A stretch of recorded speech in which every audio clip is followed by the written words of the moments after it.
All right. What were you about to say? You're good. I thought you were about I to say don't something. My bad. remember. I don't think it was important though. You're good.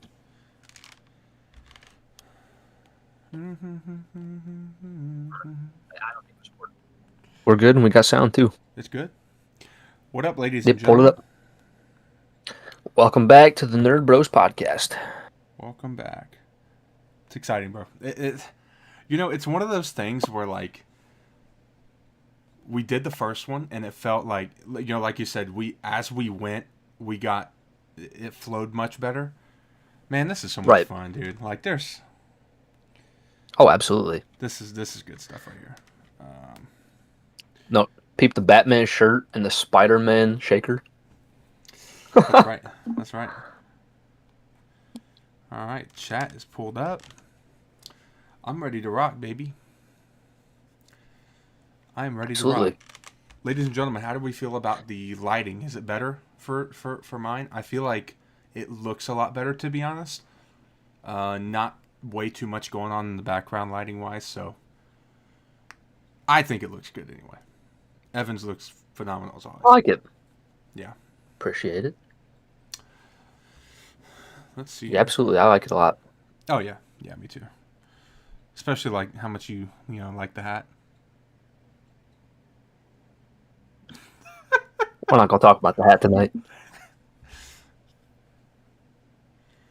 Um, we're gonna let it be known that Evan and I are pretty much now the new up and coming version of the escape pod because I'm always wearing a hat. He's always a Spider-Man guy. I'm just saying. I'm just This is saying. That's true. all, This is true. that's kind of Spider-Man. our yeah, exactly. That's kind of our um, somewhat of a dream collab with other podcasters. So if you guys are watching this, we would love to have you guys on. Just gonna throw that out there. Absolutely. Yeah, that'd be sick. Definitely turning that Before into a we clip. Before we get into this tonight, there is an announcement. There is no other live streams this week on the Nerds of the Multiverse TikTok.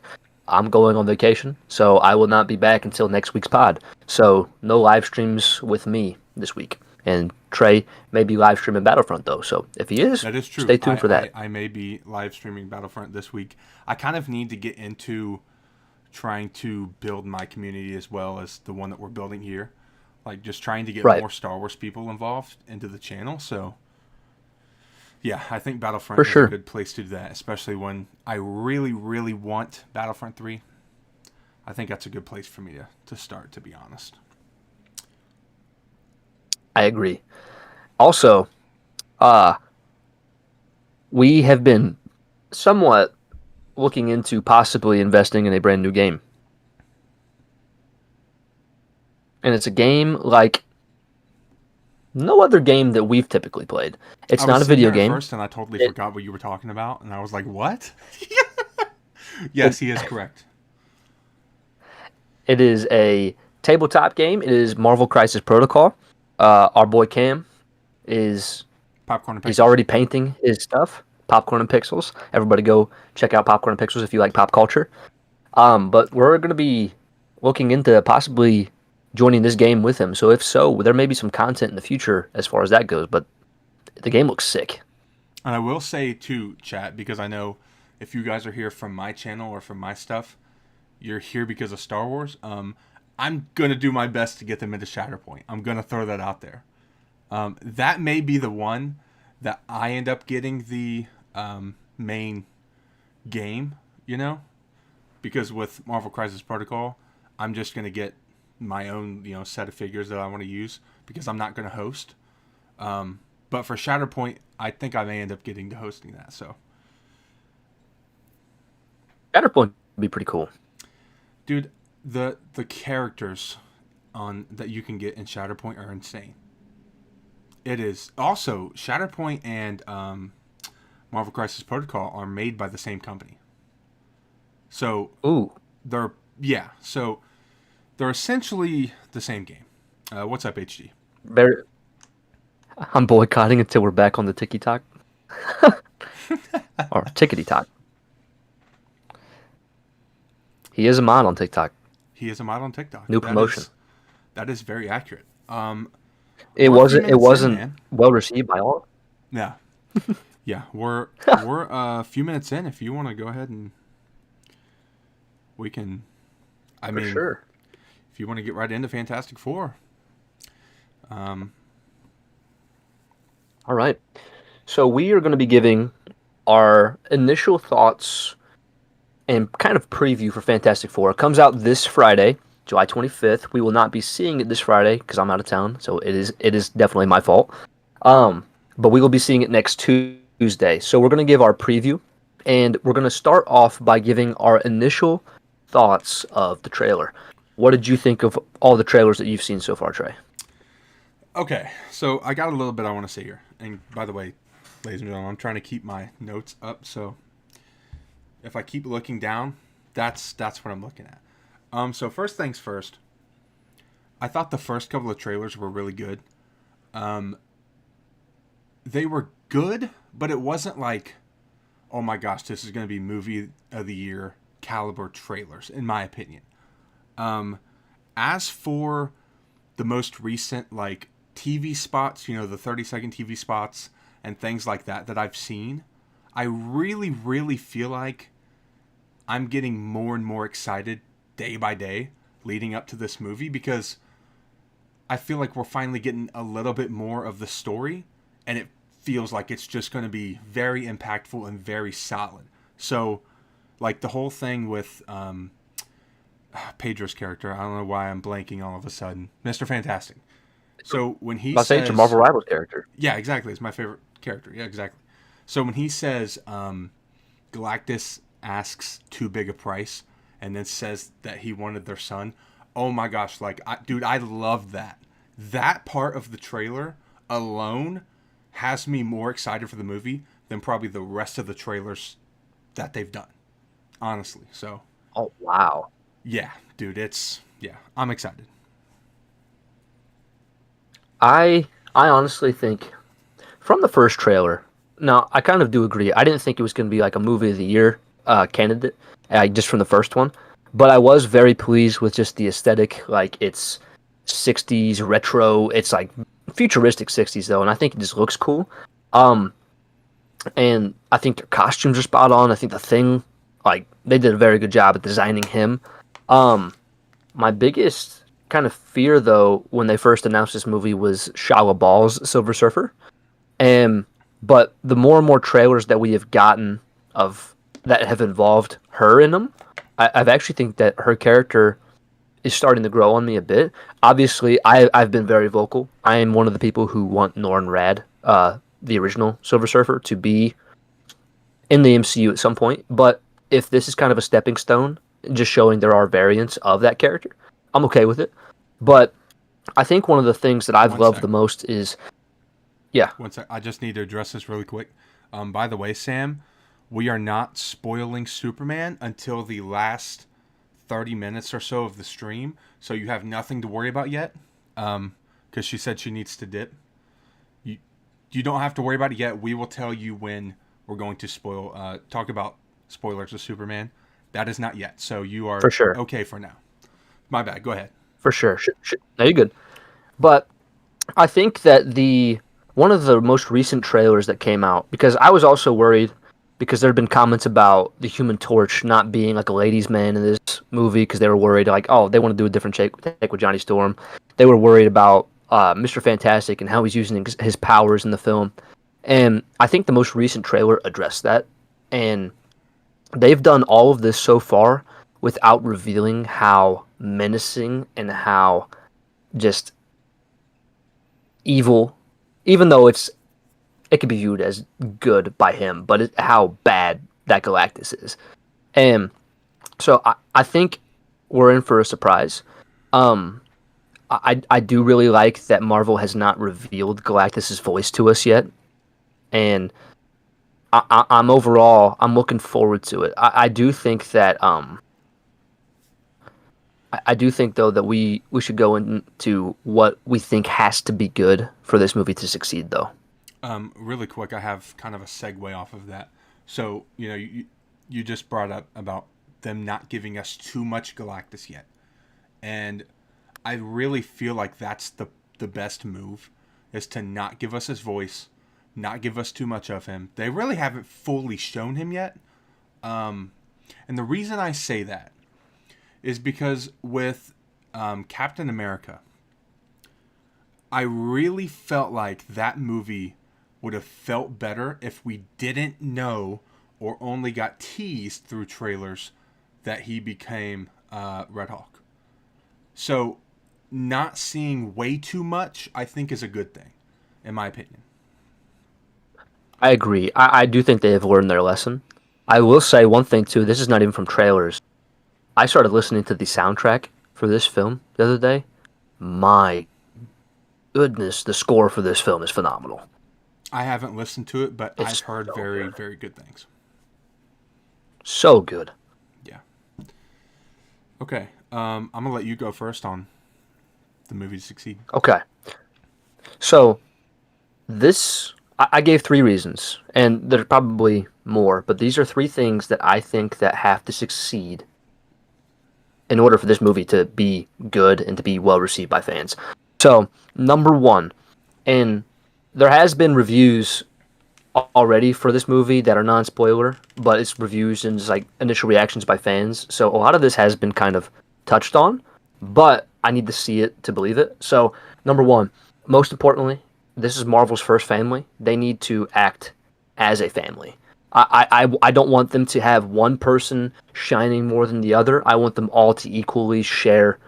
And you see Reed being the leader. You see Sue being a powerful, because she's the most powerful one, as far as abilities. You see the Thing really being the heart and soul of the team, and then you see the Human Torch. You see Johnny just being who he is, but he's still an integral part of the team. I need them to be a family and not just be people like the Thunderbolts who are just joined together in the middle of the film. I need them to be. I want to feel that chemistry between them. So that's number one. Number two. Um, I've talked about it. Shala Ball, the Silver Surfer, she has to be phenomenal. Because she's already under the iron by fans because a lot of people aren't happy with her casting. But from what I've heard, each scene that she's in, especially the action sequences, every scene's phenomenal. Mm-hmm. So I hope that's true. I hope that she really brings just so much to this film to where fans are pleased, even though it's something we didn't choose. And then the last thing I need, this movie is one of the very few movies that we have between now and Avengers Doomsday. Mm. I need this movie to be high stakes. Now, obviously, it's Galactus, and Galactus is literally the devourer of planets. He eats planets. So I don't know if we're going to see this planet, this universe destroyed or not, but the stakes need to be high. I think they've touched on that a little bit with Franklin being what he desires. It makes sense why he wants Franklin, especially if you are a comic book fan. Um, but I need this movie to set up something bigger than than just this film. I need Doomsday to be led into perfectly in this movie because the Russo brothers also directed one of the post credit scenes like they did in the Thunderbolts for this film. So I'm looking forward to it. Yeah.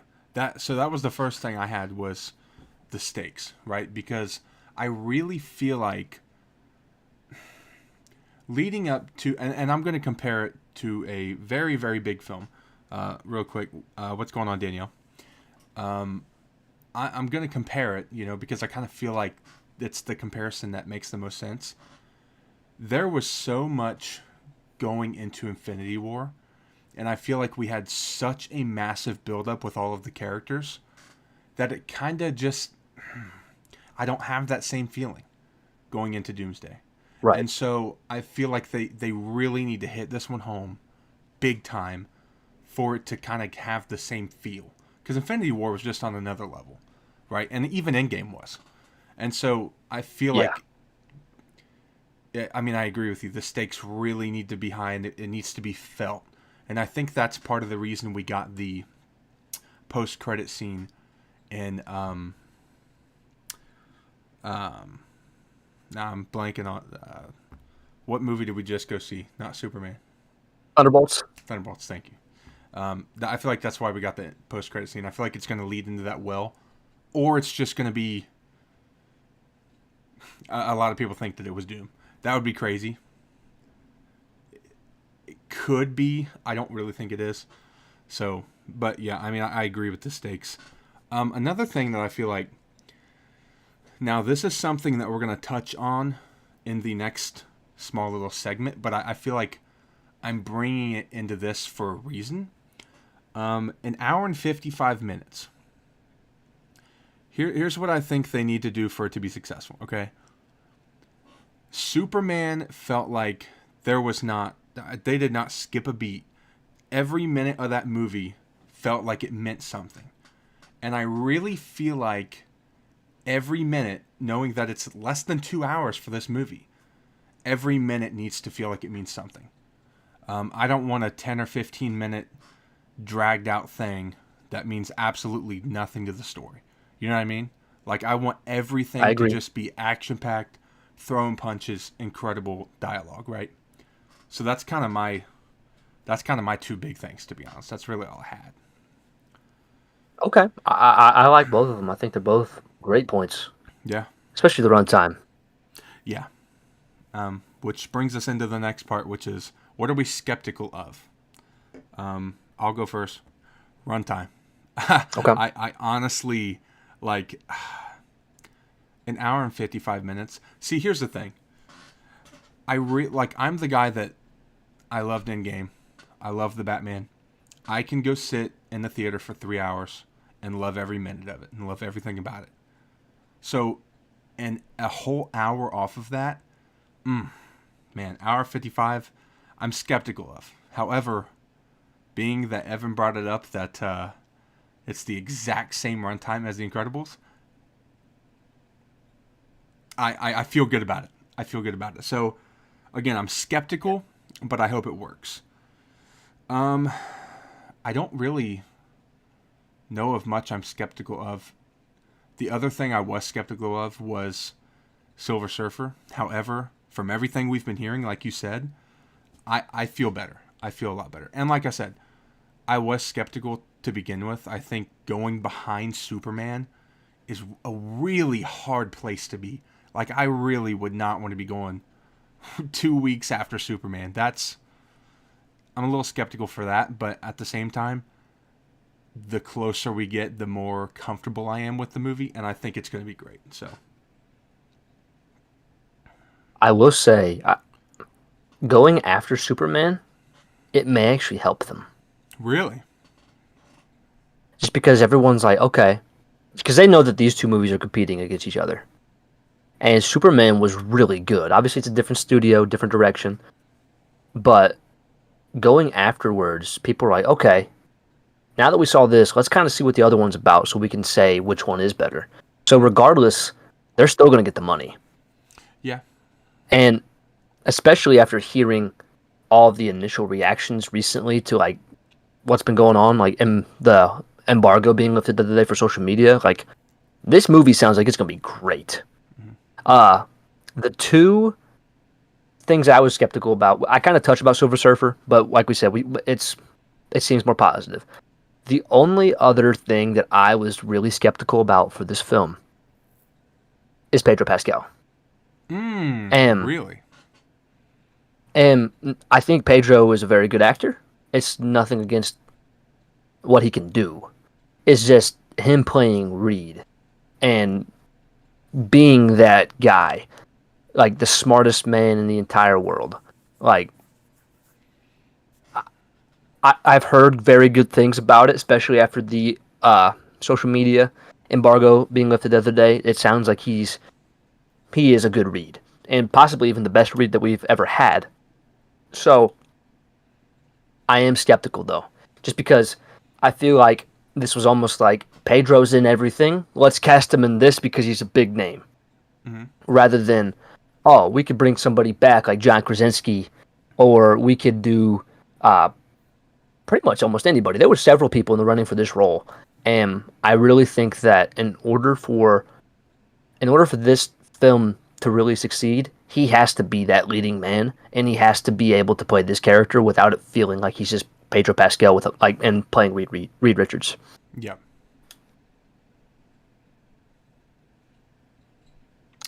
That's fair. So those are my two. Yeah. I mean, man, I was going to say something. I lost my train of thought. I hate when that happens. I remembered. So we were talking about this before we started.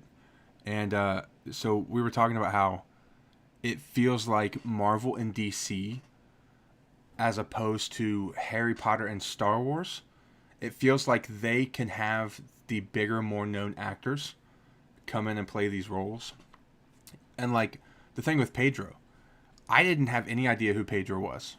Evan didn't have any idea who Pedro was before The Mandalorian. And it really feels like now I kind of agree with what you're saying. He's such a big name actor that it seems like they're like, hey, let's bring him into The Last of Us. Let's bring him into Marvel. Let's bring him into this. And I kind of get what you're saying. But I mean, that's nothing against Pedro as an actor. I think he's phenomenal. But I totally get your point about it feeling like they're trying to really use him to just sell tickets instead of just Right. play a good role. Yeah.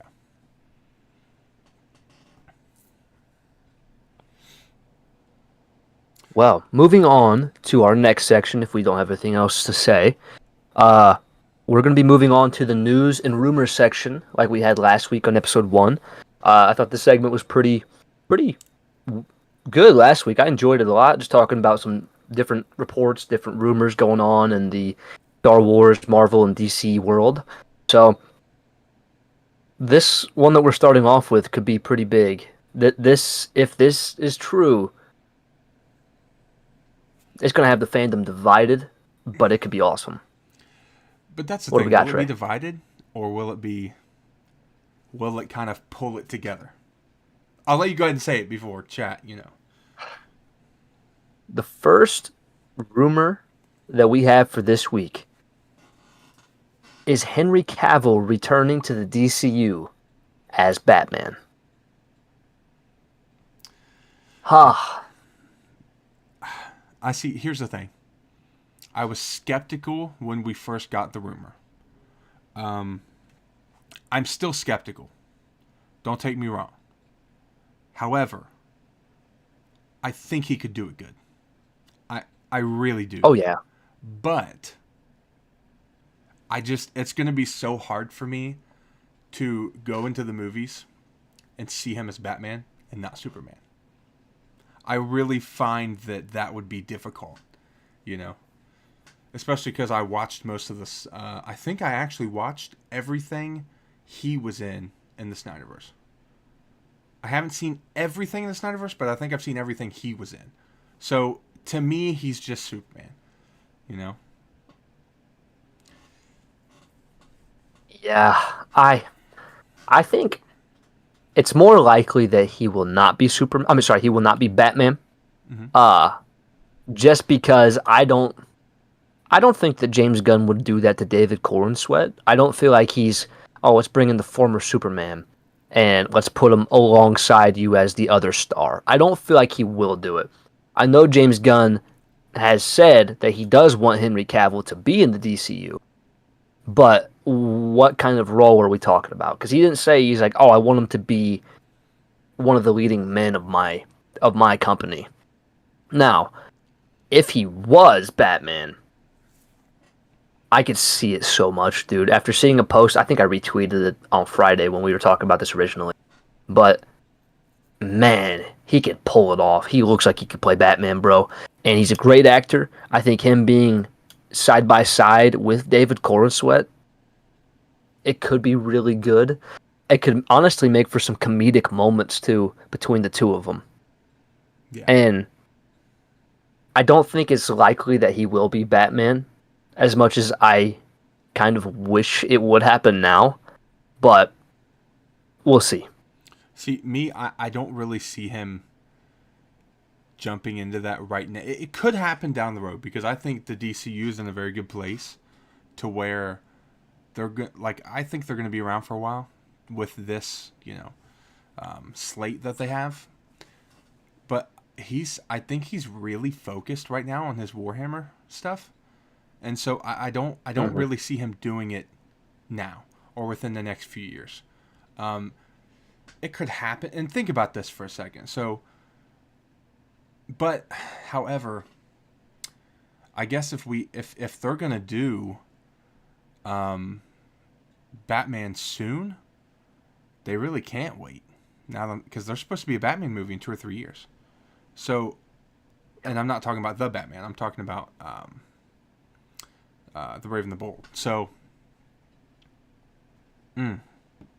I was gonna say if they held off for a decade, and then he came in, he could really play an older Batman then, but a decade's way too long. I agree. Honestly, at the moment, Batman's probably going to be played by either Brendan Sklenar or Alan Ritchson.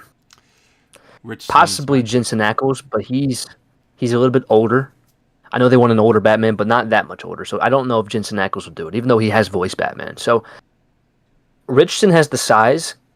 Sklenar has the look.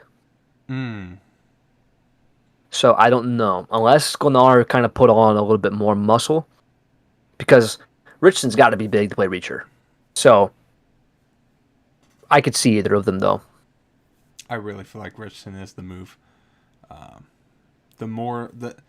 And that's the thing too. All the stuff I'm seeing on Twitter and X, whatever you want to call it, everything like that about the Batman we're supposed to be getting for the DCU. I love the style we're gonna get because they're talking about gray suit with the yellow, the black. That's what I'm excited. I'm really excited for that. I feel like we went through this whole, I guess you want to say the whole 2010s. It felt like everything they did in superhero movies, they were trying to make everything so dark and go with just this very dark. And now we're finally getting comic accurate stuff again. And it has me unbelievably excited. And of course, I'm going to say it probably every time we talk about Batman. I'm excited for Robin. Okay? Really excited for Robin. I mean, let's be honest here. So,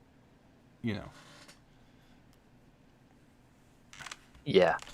But regardless of what happens, I would like to see Henry Cavill play something in the DCU. Mm-hmm.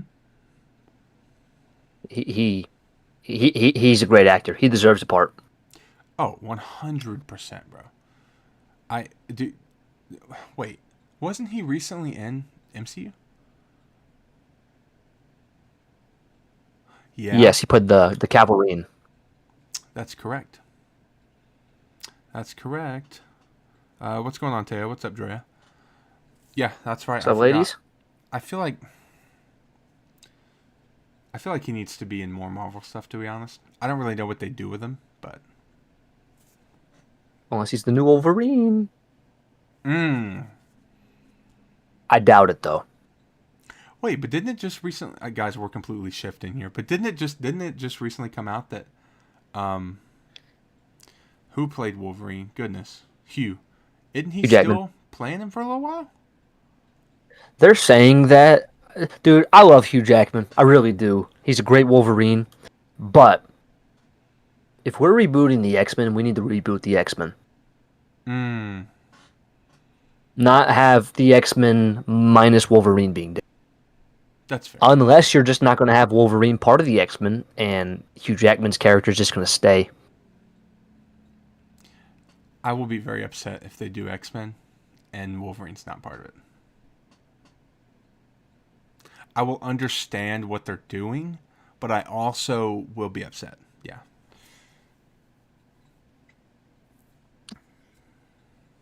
All right, buddy.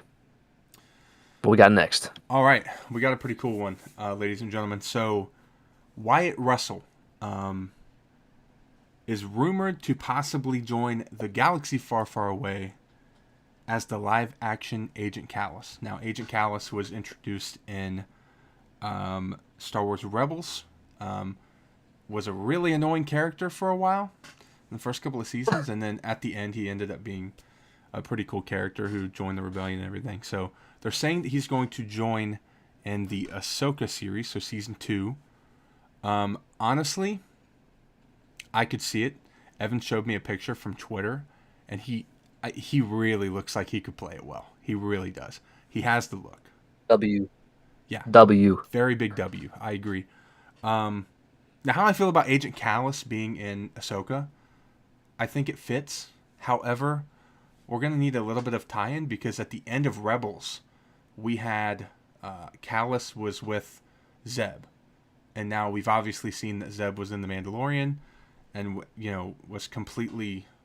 I didn't see Callus anywhere. So I'm kind of interested to see how they tie it in or where he's at, what he's been doing, all that stuff.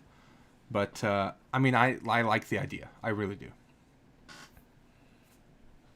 Got anything? Yeah, honestly, bro, I haven't thought about Agent Callus in a long time.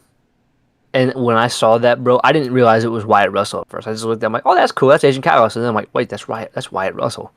It just looks like it fits, bro. He looks just Oh, like him. He could play him so well.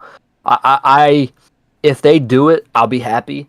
If they don't, and they don't even bring in the character, whatever. I hope if they do bring in the character, it is him. I have a thought. Kind of a theory. Hmm. What if... Now hear me out. So, in Rebels, Agent Callus was working with Thrawn. What if he was always working with Thrawn, even when he was with the Rebellion? That could be crazy. Imagine Agent Callus is like just doing something with, he's just inside of the New Republic, and he's been a spy this whole time. That could be crazy. That could actually end up being super cool. What do you think? I'm with it. Mm-hmm. I'm with it. I think that Disney. could be interesting. Hire my boy. Hi, my boy. Listen, we're gonna get into that in a little bit, chat. But Disney, Yeah, if you're watching this, we'll tease him a little bit. if you're watching this, you need to hire your boy. I love Star Wars. I would give it everything I got, and I think most fans would love it. You're never gonna please everybody. It doesn't matter what you do. You're never gonna please everybody. Marvel can't please everybody. Disney can't please everybody. The only thing that I've seen that pleases everybody is like Stranger Things. I don't hear a lot of hate for Stranger Things. I'm gonna be honest. We had Ooh. 10 in here. Nice. That's sick. Oh wow, bumped up quick. Yep. I think All that's right. all I have to say about that one. If you want to jump to the next, bro. Okay, so something that has been brought to our attention is the budget for Avengers Doomsday. This thing is insane. Crazy. Did a little bit of research earlier. So the cost for this movie is $1 billion. That includes sets, visuals, casting. A significant portion of that $1 billion went towards casting. Makes sense. They have like 50 people in this film. Crazy. $1 billion, bro. So RDJ is receiving $100 million per movie for Doomsday and then for Secret Wars. And that doesn't even include the bonuses that he's going to be getting from the box office. This man is going to be making like probably close to $350 million between these two films. My goodness. Like ridiculous. Dude. But that $1 billion does not include the millions of dollars that they are going to be spending in marketing. Yeah. Insane, bro. See, that's the thing is like, I was having this conversation today. And it's like, I don't really understand where we are in, honestly, pop culture in general. Dude, they're spending so much money on movies and games and shows that it doesn't make any sense to me how they're making money. Isn't it? Didn't it say in that article that they're gonna have to make like $2 billion on that movie to break even? Yes, to break even, they need to make $2 billion. Bro, $2 billion they have to make on Avengers Doomsday to break even is the craziest thing I've ever heard. It literally doesn't make any sense. Like, they're basically banking on this being the greatest film of all time. Yeah. Or at least, I mean, of course, they need it to be the highest grossing or close to it. $2 billion is going to be. They're gonna have to. Like, They're gonna have to make Marvel, their money on popcorn buckets, bro. They're gonna make these things $100. Marvel needs, they need Fantastic Four and Spider-Man to do very, very well. Yeah. Like, these, how many months? So we're pushing August. So we got roughly a little bit over 16 months until this movie comes out. It needs to, they need to finish up the script strong, and they need to make sure that these projects they got coming out between now and then are it. Oh yeah, they need to be bangers. Definitely need to be Because bangers. because I get what you're doing. You're trying to make this the best movie that you ever have made. But my goodness, that budget is ridiculous. Yeah, the budget's crazy. Ladies and gentlemen, hit that thumbs up. It really helps us. We would appreciate it. Absolutely. Absolutely. Yeah, man. I don't know. The budget, it doesn't make sense to me. I really don't get how they spend so much money on everything. Like, for instance, Andor, they spent $750 million. I just don't really see how they're making money. And that's Especially what, a that. 12 episode show? Yeah. Well, that could be both seasons.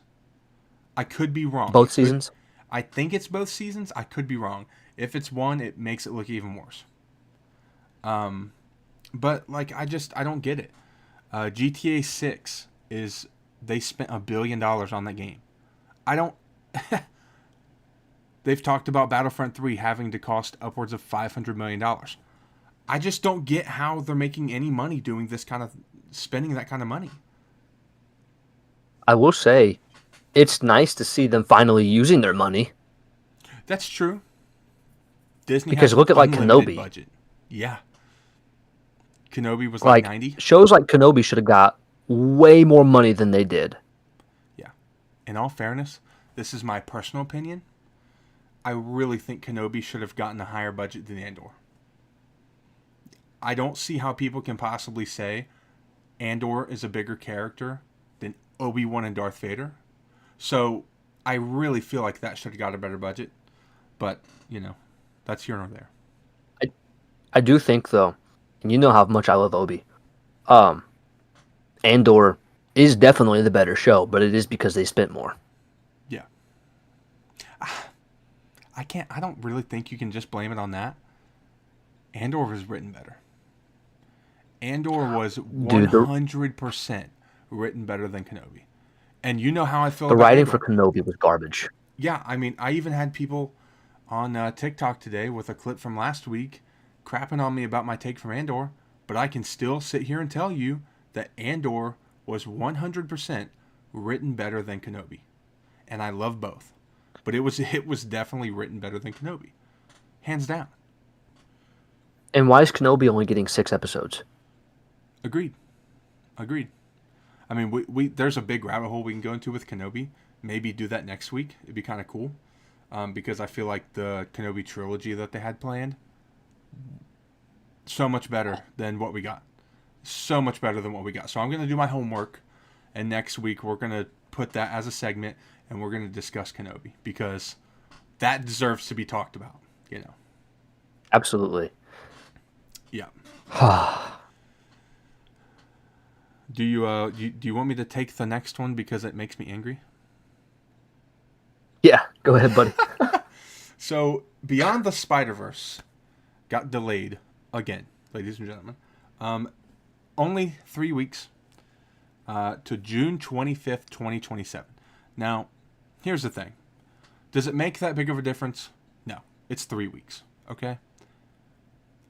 I get their reasoning. The reasoning behind it was kids will be out of school in America. And what was the second one? Do you remember?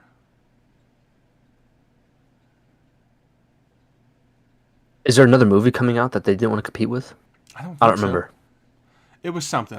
Then Either way. Um, it but might my just be thing kids is then. like, why didn't you think about that the first 17 times it's been delayed? Like, what? Why? Why do you wait till now to decide to move it back 3 weeks? You've delayed the movie so many times. Like, I don't understand what part of that is difficult. Like, Something else that's crazy to me is now that we got all the news we did yesterday from Kevin Feige, them delaying that movie so much, it just means that it's that much longer until the MCU can actually introduce Miles Morales because they're not allowed to go near him until that trilogy is over. which is also interesting to me.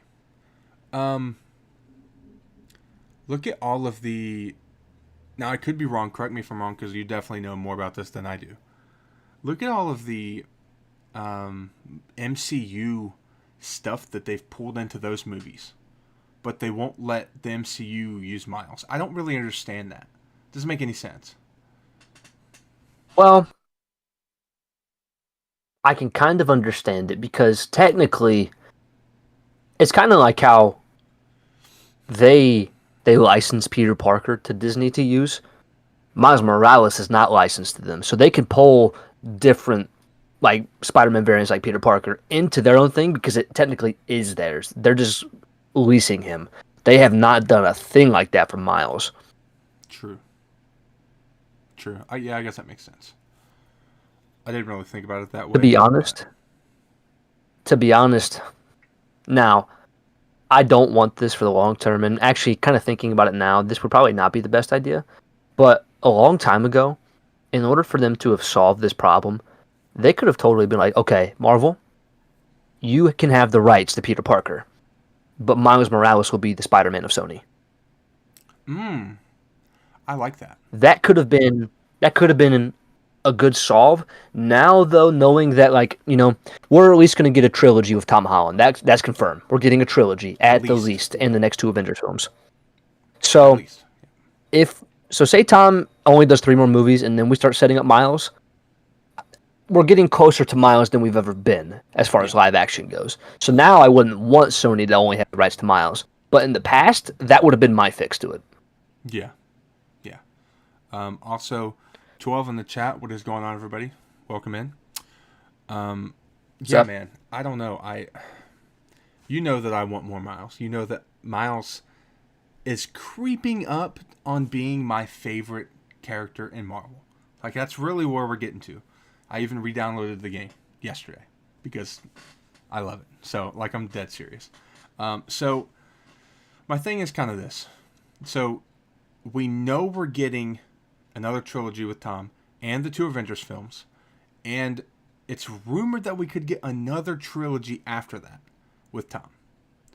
So that's the thing. Is like that's seven, no, it's 8 more films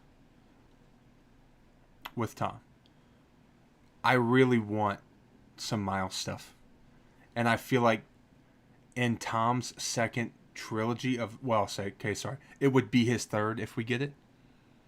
I really feel like that would be the time to start sprinkling in Miles. That would really be the good thing to do. Unless they do it soon and they're just completely BSing everything, making us think that we're not getting him, which they could be, but I honestly think it won't be Brand New Day. But I think if they are going to start sprinkling Miles in, maybe there could be post-credit scene type of scene at the end of Spider-Man 5, whatever they're going to do with that. And that kind of sets up, like, so say Tom's not going to have a third trilogy, and Spider-Man 6 will be his last standalone film. You could kind of have a little bit of the story arc that they did in the game, where he kind of starts to mentor Miles, and yeah, Miles ends up taking over the mantle for him at the end of Spider-Man 6. It's a send off to Peter, and Miles then takes over. fair. I like that.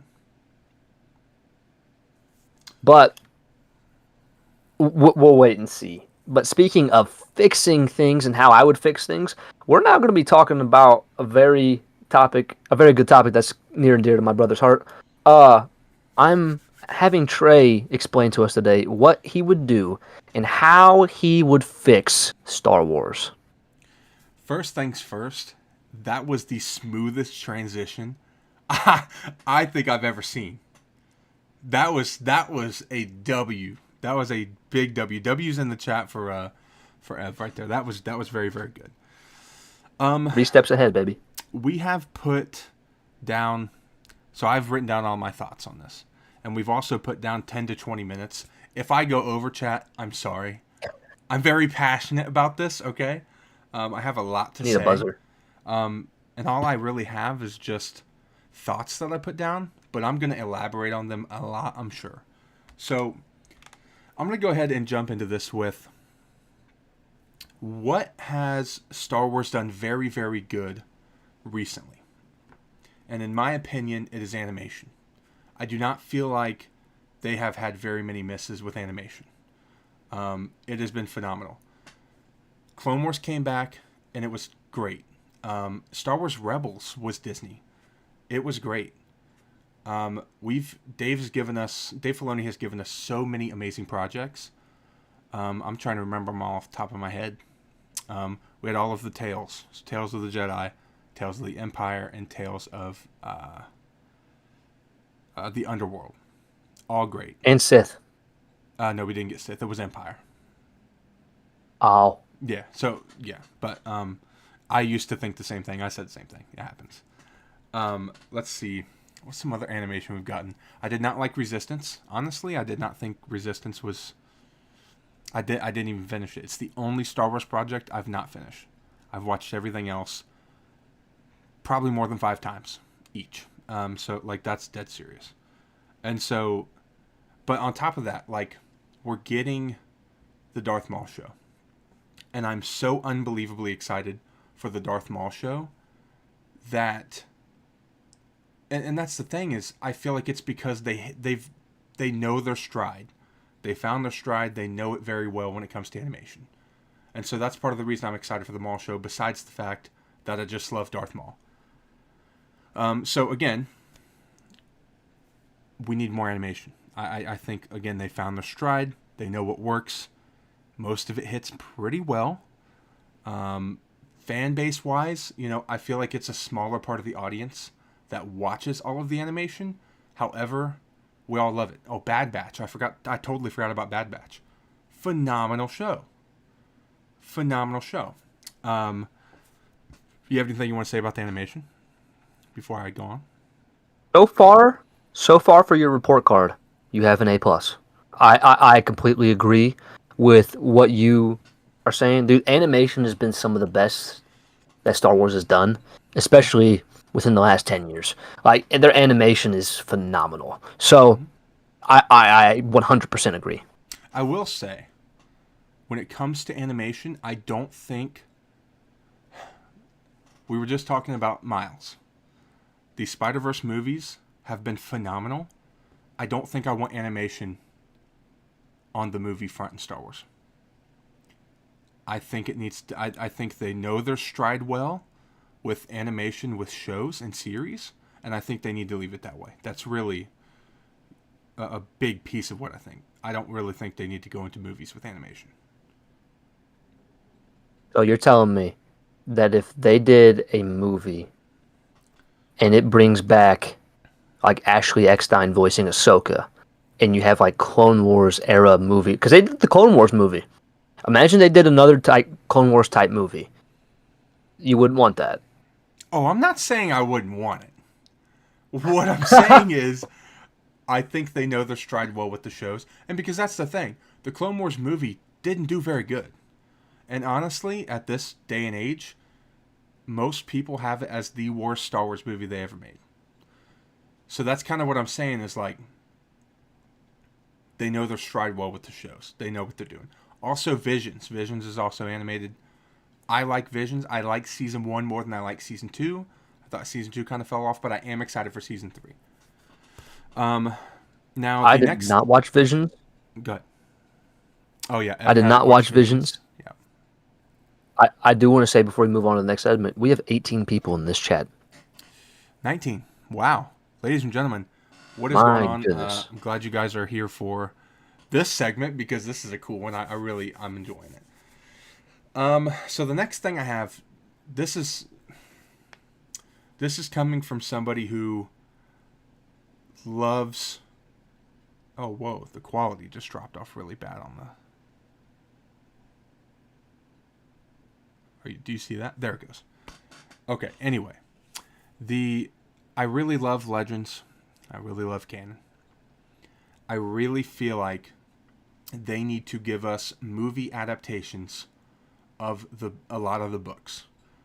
We're at a point where we have many so many phenomenal books, especially those three up there, the Thrawn trilogy, which they're not going to do because I think Dave's given us his own version of the Heir to the Empire stuff, which is perfectly okay, and I'm fine with that. But I really, really, really feel like we need. Man, there's just so many good books that they could give us stuff on. I can't even honestly think. I mean, all of the Thrawn books are incredible. They could give us so much in just the Thrawn books that there's no reason. Because look at Harry Potter. Look at what those movies were able to do. Look how big they were. Huge, right? And so I really feel like that's the move when it comes to that. Like we need the books to be adapted into movies, and I feel like they would hit because such a small portion of the fandom reads the books, right? Such a small portion, so it feels like giving us, like for my father, for instance, he doesn't read the books, but if they adapted it into a movie, he would 100% go watch the movie, right? I feel like it's a big thing that they could do to bring those stories to life. And again, there's some of those stories they've retconned pieces of. They retconned pieces of Dark Disciple. They retconned pieces of the Ahsoka book, which is okay, right? But at the same time, giving us full movies on these stories, I think, would be a stellar move for them. Next thing, do you have anything to add to that before I move on? I am 100% down for them making the books and the movies. I I have the same thought process kind of like about DC. Like I know that we have the DCU now, but we also have Elseworlds. If you had the main Star Wars canon as a timeline and you had the Legends and Extended Universe as another kind of like Elseworlds as DC has, I think that would be phenomenal. I think a lot more of the Legend stories are way more compelling, to be honest. Um, my big thing is I feel like you have to stick to the material because if you stray from the material very much, fans are going to be upset. Yeah, So I absolutely want them to do that. So, report card grade is still an A+, by the way. appreciate that. I have a few more thoughts. Number one, I'm going to say I have to really watch how I say this because I know there's a lot of people that this could make mad, and I'm not trying to do that. I don't hate Kathleen Kennedy. Okay, I'm gonna start out by saying Fire her. I don't hate Kathleen Kennedy, but I Fire her. personally think Dave really needs to be the guy, or even Jon Favreau. I will not hate that Jon Favreau either, and honestly, Sam Witwer as well. Any of those three, we need to have one of those three be the president and head of Lucasfilm because we'll have one solid vision. I feel like lately, with Kathleen at the helm, it feels like we've had just so many different visions and so many different priorities for what Star Wars needs to be going forward. And I feel like we need one clear, thought out, lore backed, loved vision. That's really what we need. So I feel like those three would be my pick, to be perfectly honest. Sam Witwer, he loves Star Wars. He knows the lore, and I feel like he would give it everything he has. Same with Dave and John. They know it. They love it. They do what they got to do. The next thing. So I talked about adapting the books into movies. This is kind of the last thing that I have as the big piece. And what I think they need to do, they need to take the comics and give us series out of the comics. So you're just adapting the comic into a show. And we really, really need a Darth Vader series. That's going to make a lot of people mad. A lot of people keep saying that we don't need more Vader, we get too much Vader. I completely disagree. Darth Vader is one of the greatest characters in cinema history. And that is a fact. That is not an opinion. That is a fact. One of the greatest characters in cinema history. We really, like, and especially lately because Hayden has been playing Vader so much. And it really feels like we're getting kind of a new take on Vader. And I love it.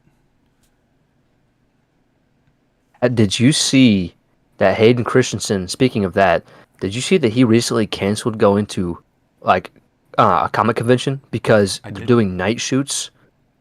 Dude. Is that why? Is that why? Yeah, he's wherever he's filming, I think it's in England. They're having to film in the evening time. I'm assuming he's not like sleeping much during the day. They're doing a lot of night shoots. Do you know what they're filming right now? Ahsoka season 2. Oh my goodness, chat. I am excited for Ahsoka Season 2. If you cannot tell by the way I just lit up like a Christmas tree. Yeah, the Vader series I think really needs to happen. Another project that I think we're getting into this world, but I don't know. We're getting into it, but I don't know how much we're going to get of it. I really want to see a series of Luke building his Jedi Temple and his new order. I really want that. And that could be the place that they introduce Mara Jade. We discussed this last week, and I feel like that'd be a good place to do it. If they're going to keep the canon of the sequels, which I think they will, I don't think they're going to retcon them. She's going to have to die. It's really the only thing that makes sense. But we could still get some awesome stories with Mara Jade and canon. I feel like it's the move, right? It doesn't, like, nothing about that seems bad. Yeah, no, I agree. I think that would be the perfect spot to put her in. Mm-hmm. And it would be awesome to see Luke establish the Jedi Order. My only thing about it, too, if you do that, you could bring back Adam Driver.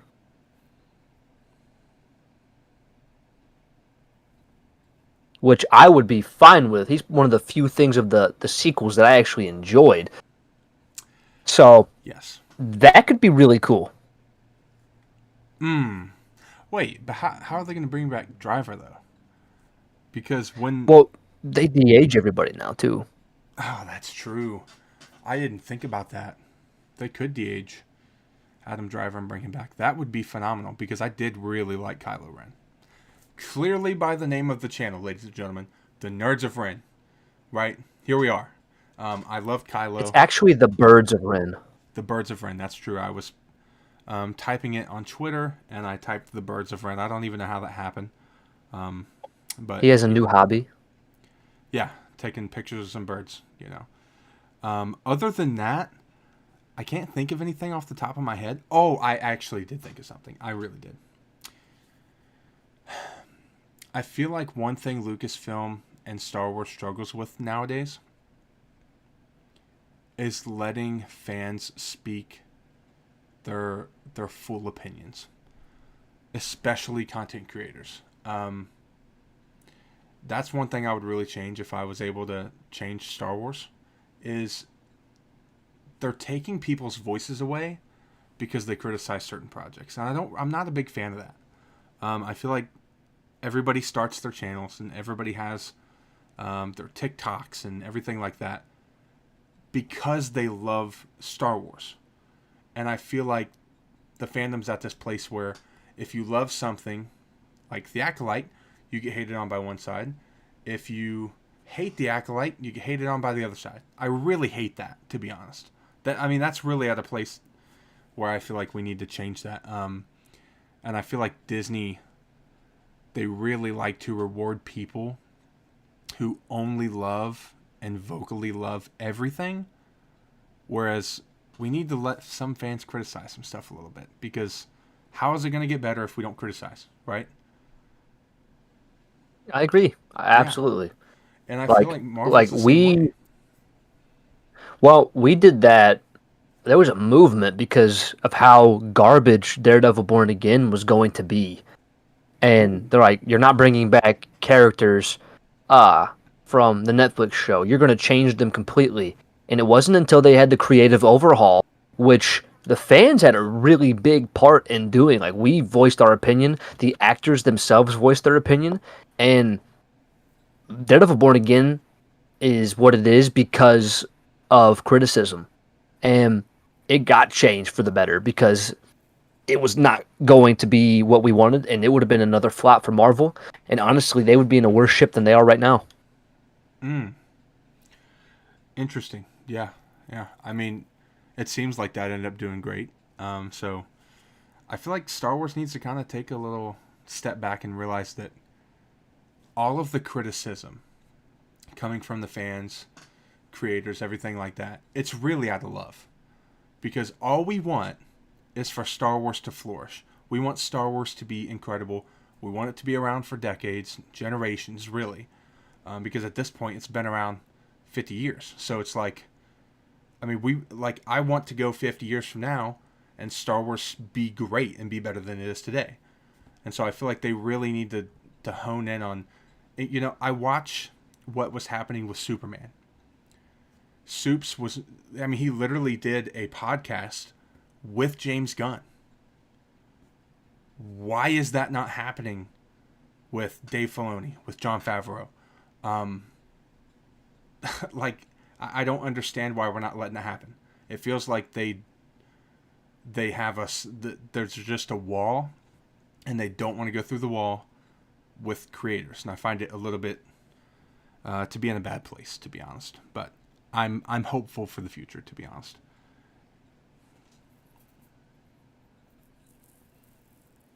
I really liked all your points. I have two questions for you. First question.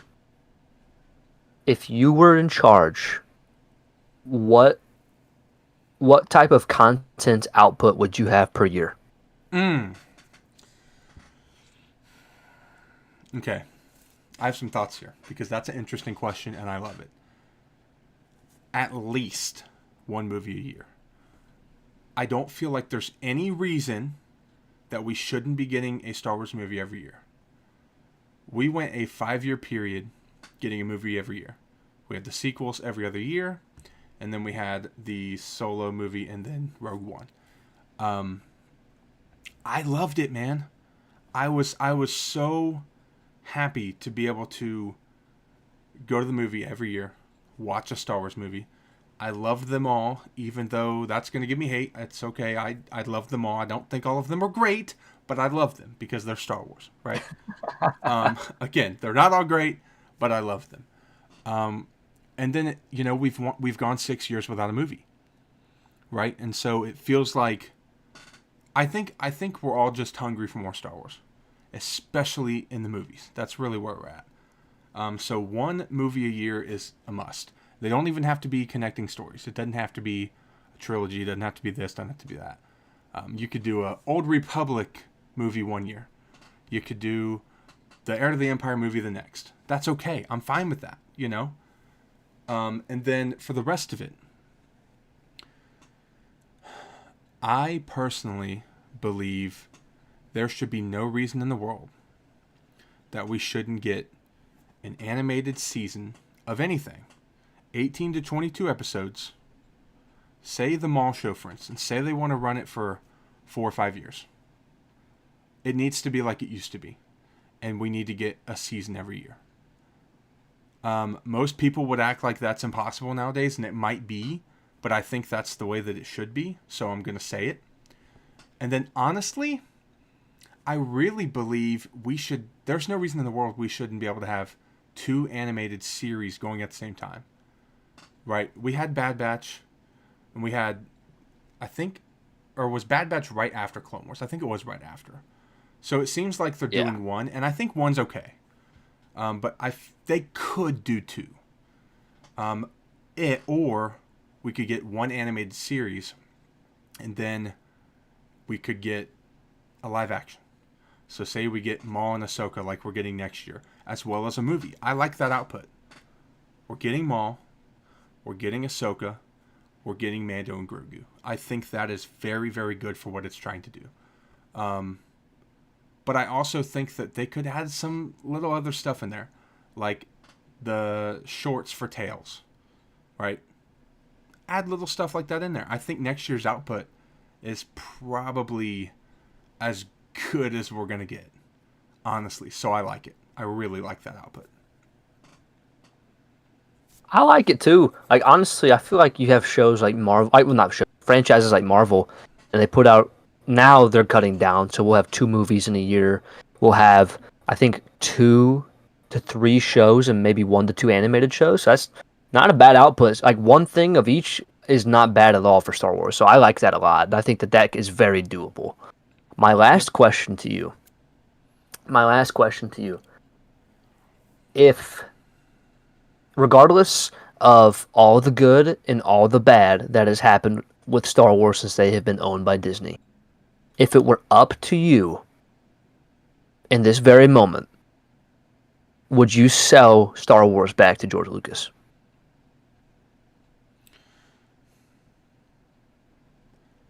I was expecting the question to be, would I erase it all?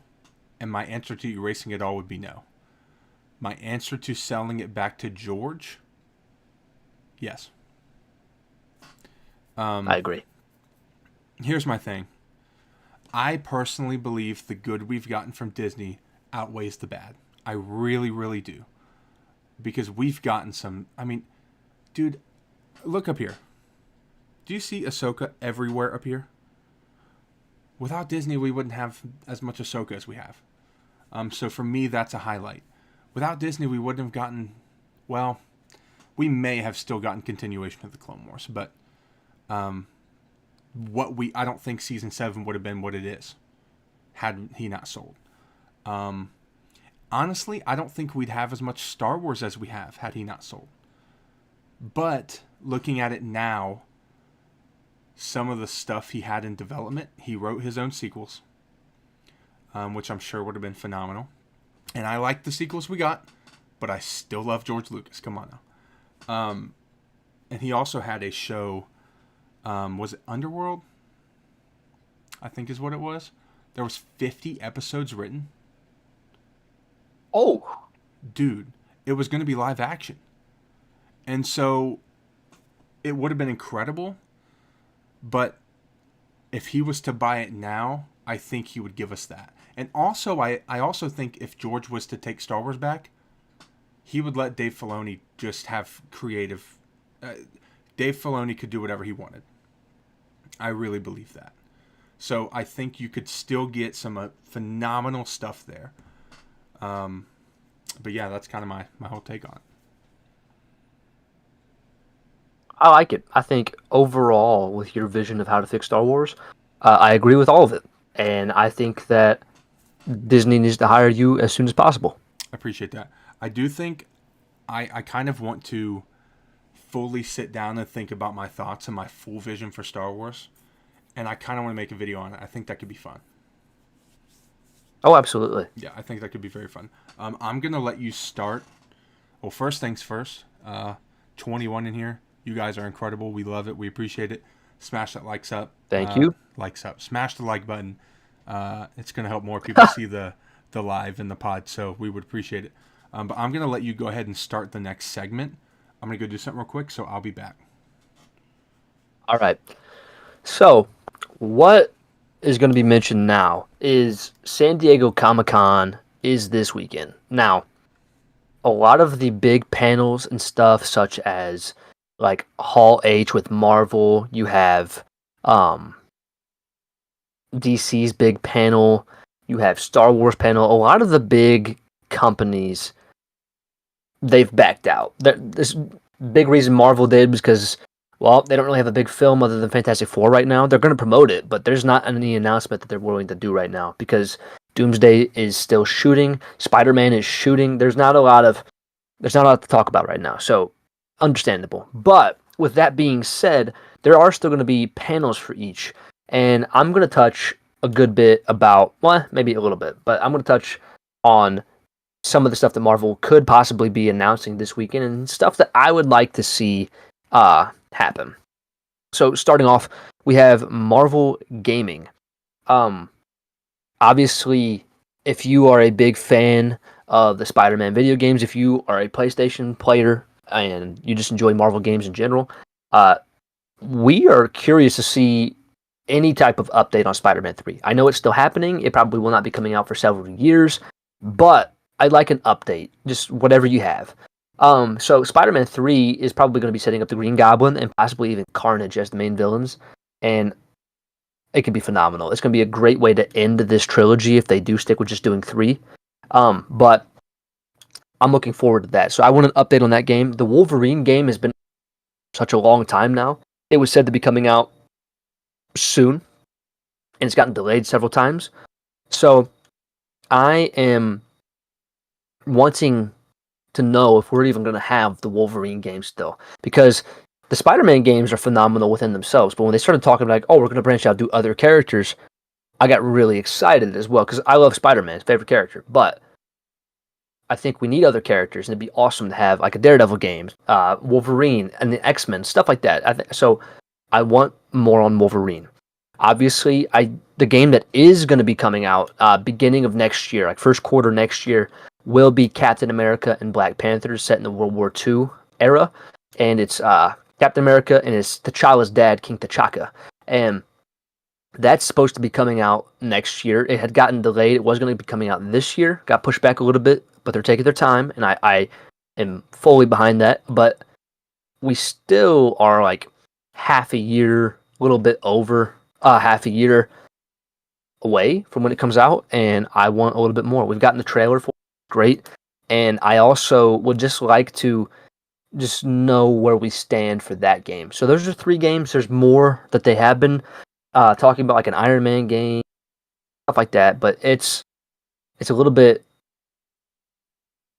out from now as far as timeline goes. It's not for a while, so I don't know if we're still getting any of those, but Wolverine, Spider-Man 3, and Black Panther, and Captain America video games. So I want to know about all 3 of those.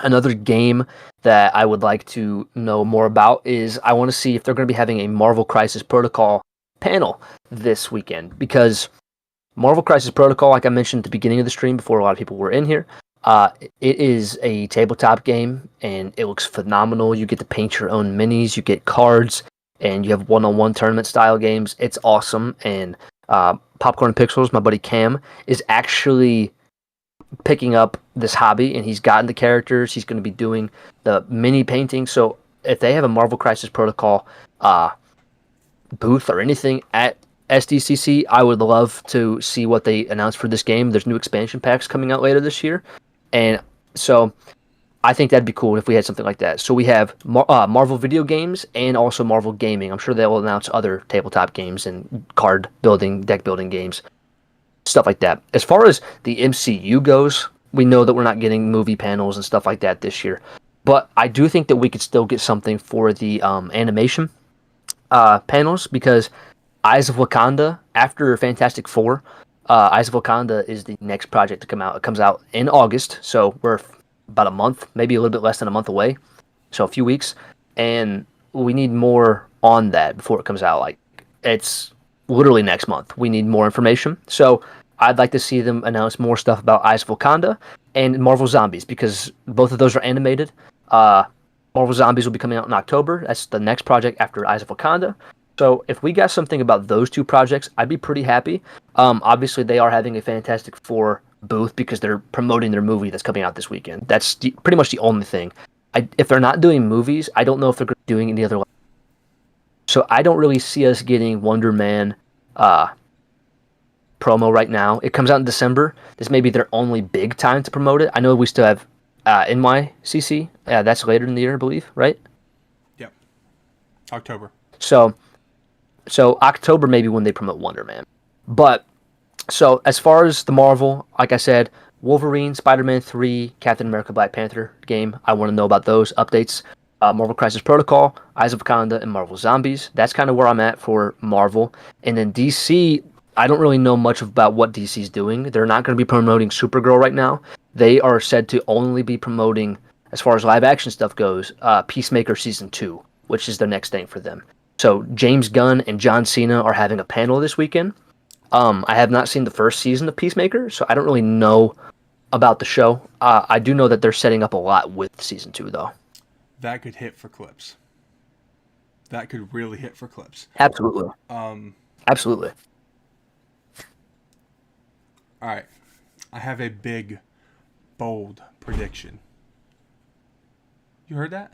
Oh. Big, bold prediction. No, I did not. For San Diego Comic-Con, ladies and gentlemen. Are we getting a sponsor? Oh, no. They shut the door out there, and it made my door rattle. All right, so to the 20 people in the chat and everybody watching this, because this is going to be a clip. For all of you watching this, I want you to come back to this moment when I'm right. At San Diego Comic-Con, ladies and gentlemen, 2025, they are going to announce, and they're going to break the internet, that EA is making Battlefront 3. I'm wrong. I know I'm wrong. I can dream, right? I can wish. I know all of you want it. So if you're watching this, spam Battlefront 3 in the comment section, and let's get it in front of Star Wars and Lucasfilm so that we can finally get Battlefront 3. All right. That was Hashtag we want Battlefront 3. Hashtag we want Battlefront 3, baby. That was my, what's it called? When you're trying to get clips? I forget what it's called, bro. That's absolutely what I was doing right there. It's really good. Oh, clip sniping? Yeah, I don't remember. But I do think we're going to get some cool gaming stuff at San Diego Comic-Con. I really do. And again, I think you're right. I would love to see some stuff about Marvel Crisis Protocol. I'd love to see some stuff about Spider-Man. I'd love to see some stuff, honestly, about Shatterpoint as well. Yeah, man, I think it's going to be kind of a dry San Diego Comic-Con. I really don't think we're going to get a lot. Because last year we got... It was last year, right, when we got RDJ, right? Oh yeah, I was on my way back from Virginia Beach when we got that. I was flipping out. That was a very big one. And I feel like I would love to have that moment this year. I feel like if we're gonna get it from anybody, it's gonna be DC. I feel like they're the only ones that's gonna be able to give us anything. What do you think there? Let me just say, I'm realizing my family takes really bad, time planning vacations. It's horrible planning. This year, I'm missing Fantastic Four and SDCC. Last year, I was coming back. I was in the car when SDCC was going on. I need to stop going on vacations at the end of July. Yeah. The end of July time slot seems to be big for superhero stuff. That's for sure. Yeah. All right. Before we hop into the end, 24 of you in the chat, ladies and gentlemen, we really appreciate you guys. Let's get those likes up a little bit, but it's a great start. To have 24 in here in our second pod, I'm happy with that. Absolutely. We doubled the first one? The first one, the biggest number was 10. Oh, wow. So we over doubled. Yeah. Very, very, very, very good. We are very appreciative. We appreciate you guys. This is going to end up being a massive show. Both of us know that. So we're glad you guys are here to witness the beginning. We really appreciate it.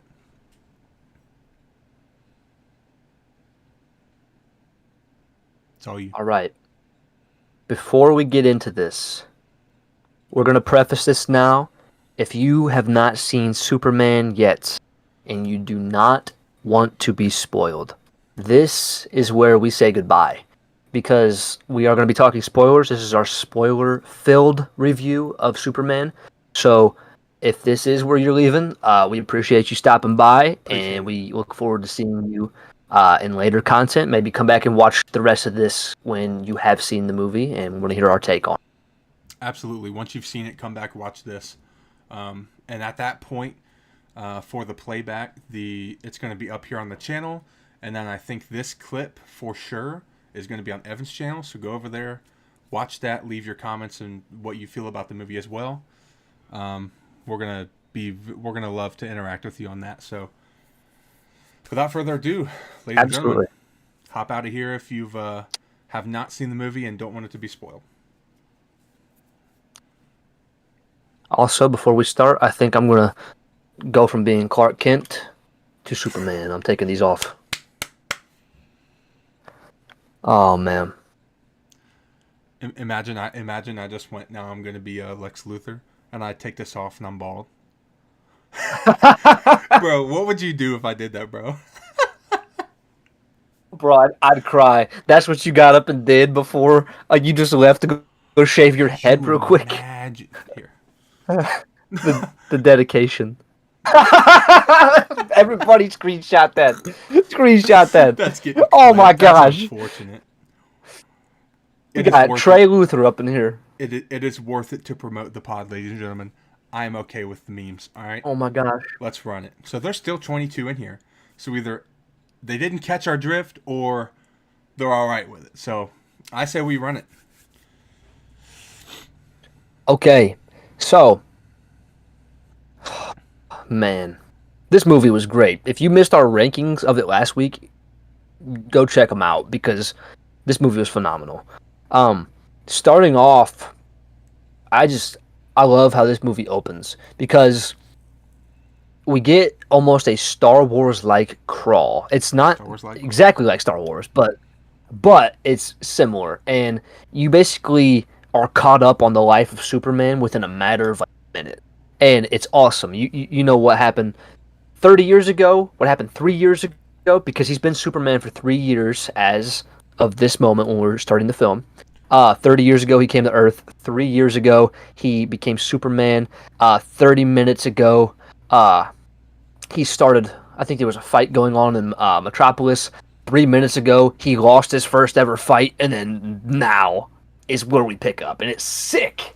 I loved it. It was a beautiful segue into the movie. I wasn't ready for it. It's not what I was expecting the opening to be, but I really loved it for what they did. I thought it was great. Absolutely. Like, I think something that I can appreciate a lot about this film is about the first 30 minutes of this film is all we saw in the trailer, minus a couple scenes. Yep. Like, this movie did a really good job of not spoiling the main story. Very much.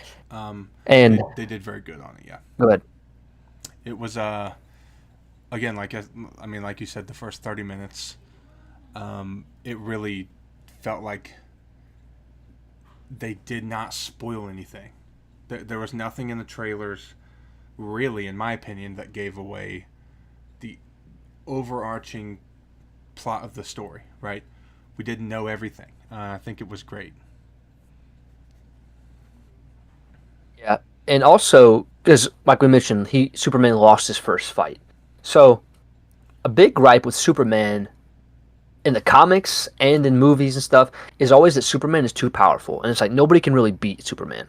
So Superman loses his first fight to the Hammer of Bravia, and I'm not gonna lie, I think it's so refreshing to see that Superman actually has vulnerabilities. I know James Gunn talked about this a lot. He was like, I want Superman to actually be able to be beaten, which I think is important. There shouldn't be one character who can't be beaten in an entire universe, and that's just how it's always going to be. It makes it so unpredictable that I think it was phenomenal that they went with this route.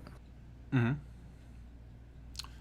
Completely agree. So we didn't like have a perfect breakdown of what we wanted to talk about of each specific thing, but what I kind of wanted to bring up, um, man, seeing.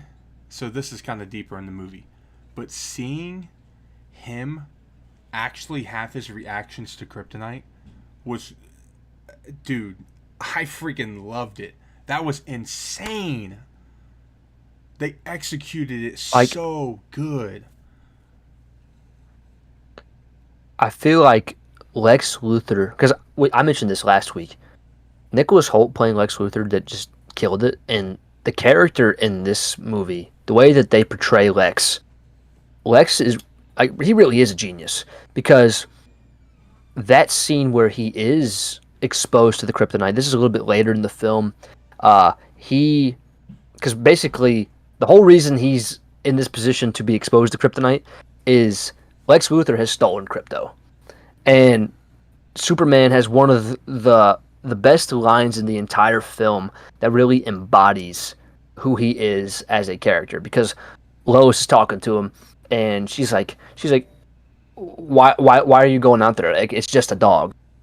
And he's like yeah, and not even a good one, but he's probably out there scared and he's alone, and that embodies Superman to a T, like Yeah, him that's the just real being punk so rock. selfless.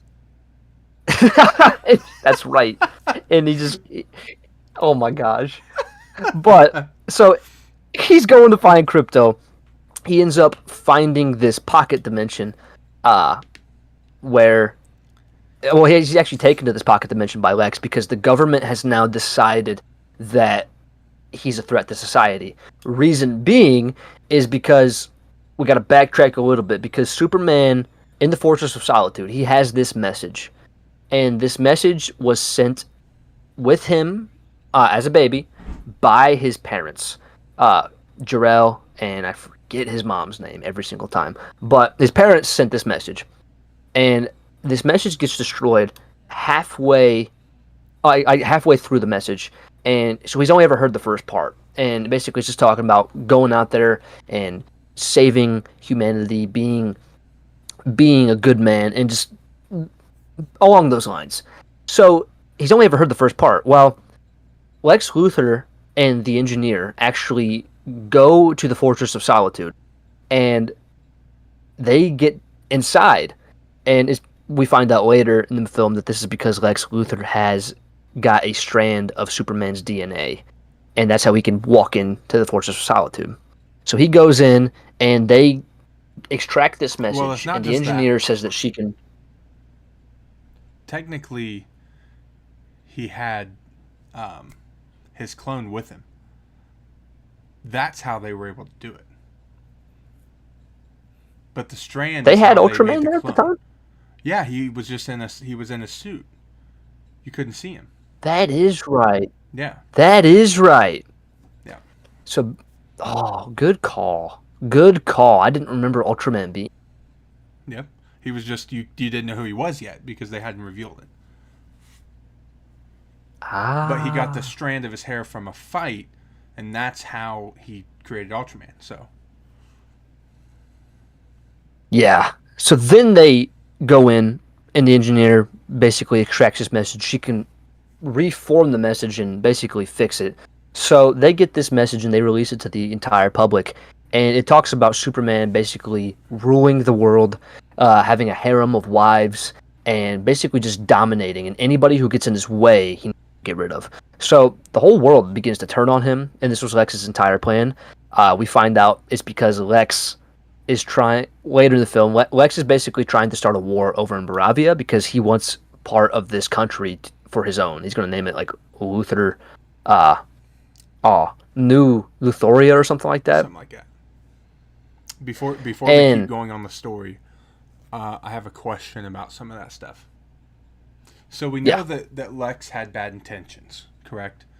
We know what his intentions were with all of that. How did you feel about them genuinely making Superman's parents evil? Like how did you feel about that? Because that whole stuff that was real. He didn't fake any of that out of the story, which I think is crazy. it is kind of insane. Hmm. I There's part of me that almost feels like it's not true. Mm. Part of me almost feels like it's not true. It could be. I know James Gunn has hinted at it, but I feel like this is kind of setting up a story for the future. They're going to eventually come out. He'll find out that his parents are good. Maybe not. Maybe they are evil, and that's just a went because it's a great story point. Yeah, Um, but yeah, it's a very fresh take, and I did enjoy it. I agree too. I think the thing for me is like when I was watching it, and in the beginning of the movie, um, Superman was hurt, and his bots were fixing him, and they pretty much he said it soothed Superman to play him the clip of his parents, and it showed the whole thing. That clip, that message that they left, and that was what you were saying, where it cuts off. Well, then at the end of the movie, after we found that his parents were evil and all this stuff, they do the same thing, and they say, "Would you like us to play the clip of your parents?" And they actually show his Earth parents instead, which everybody in the theater loved. Everybody was clapping, everybody was cheering. But my thing was like, I wasn't expecting that because the entire time I thought Lex made up the story. I thought it was fake. I thought he faked the clip. But when that happened, I was like, wow, they really went the route of his parents are evil. That's crazy. But I think it works. Unless, again, James Gunn is planning far ahead and he's going to make a super move.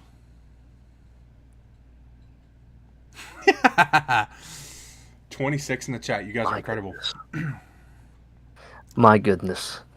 But yeah, I do think that it sets up a lot of interesting uh, dynamics in the future for him as a character, and especially if they end up doing anything with any type of Kryptonian later on. Yeah. Um, but yeah, so Superman is now turned on by the entire government, and I think it's really cool because we got introduced to Rick Flag in this movie, who's played by Frank Grillo, who was also in the MCU, who played Crossbones in The Winter Soldier. Uh, but yeah, so basically the government turns on him. They capture him. They take him to this pocket dimension, and he gets put into this chamber with Metamorpho. And Metamorpho is sick in this film, played by Anthony Carrigan, who Trey recently just realized is in Gotham That's as Victor correct. Zsasz. Incredible character. I'm going to be And honest. Incredible character. In both of those. He played it well in both. oh, dude, Victor Zsasz in Gotham is something else. Yeah. And in this scene, though, where Trey was talking about like the way that Superman's affected by kryptonite, is basically Metamorpho is being held there by Lex, and they have his son, and he basically has to do whatever they say because they're gonna kill his son if he doesn't do what they say. So they put him in there, and Metamorpho can change his body towards any type of element. So he changes, and his skin turns into kryptonite. And basically, this movie really plays on. I saw an amazing interview, and they were talking about the way that David Corenswell was acting during the scene because kryptonite, the quote, yeah, it can kill him, but when you're further away from it, it's more like you're weak, but it almost simulates a sickness, and that's the way he was playing it. He got really sick. You see him be really vulnerable, and I thought that scene was phenomenal. His But face was swelling up. obviously, and obviously, that's not how that scene will end. But my goodness, yeah, the way that they had kryptonite in this film, that do we have to talk about the most evil act of all in this film as well, bro?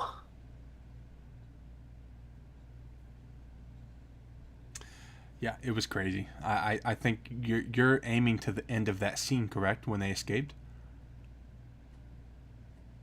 Before they Uh escaped?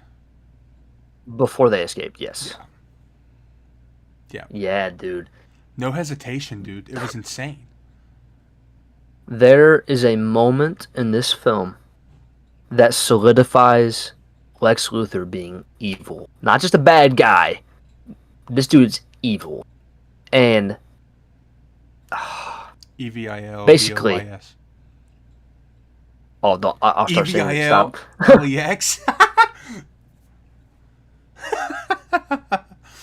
That's sick. I like that. We're making a jingle. Yeah. Oh man. So basically, while Superman is trapped here, he Lex brings in a hostage who he is going to basically he's threatening to kill if Superman uh I forget his whole entire motive. He's just trying to torture Superman, right? He's not really trying to get him to talk. He's just more like, or was he trying to get him to talk? I think he I don't was remember trying to what the get him to motivation. talk. I think he was truly trying to get him to talk, but So this guy that Lex brings in is a guy he owns like a corner like food like restaurant in Metropolis. And he knows Superman because Superman saved him a few times. He's given Superman some free food. He helps him. And Superman knows this guy on a first name basis. So basically, he starts questioning Superman and he's threatening this guy. He's basically playing Russian roulette. And basically, first time rolls it. He fires, nothing happens. But it's only on the second one too.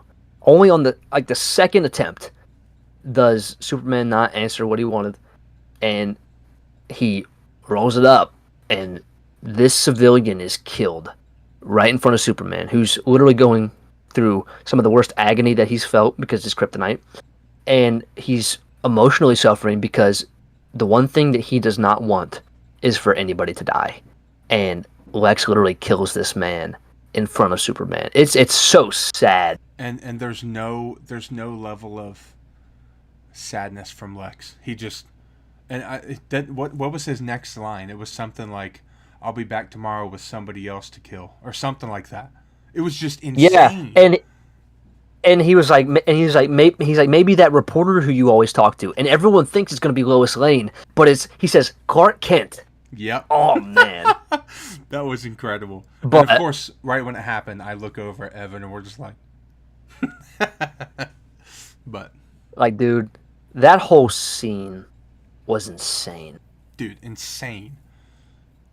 Absolutely insane. But it really brought home, like, I mean, of course, nobody wants to see anybody die, but it's also a movie, and I feel like they did it good. They really hit it home what it was supposed to do. It really showed the evilness in Lex, and I thought they mastered it. It was great. I'm pretty sure too of humans. That was the only human death in the entire movie. Really? Because the only other thing that dies is that big creature that they put in order to distract Superman while they were going into the Fortress of Solitude. Yep. Honestly, I was sad when that thing died, to be honest. Yeah. I couldn't believe how big it got. It was insane. And Superman was upset too. But that scene was sick because that was when we got introduced to the Justice Gang.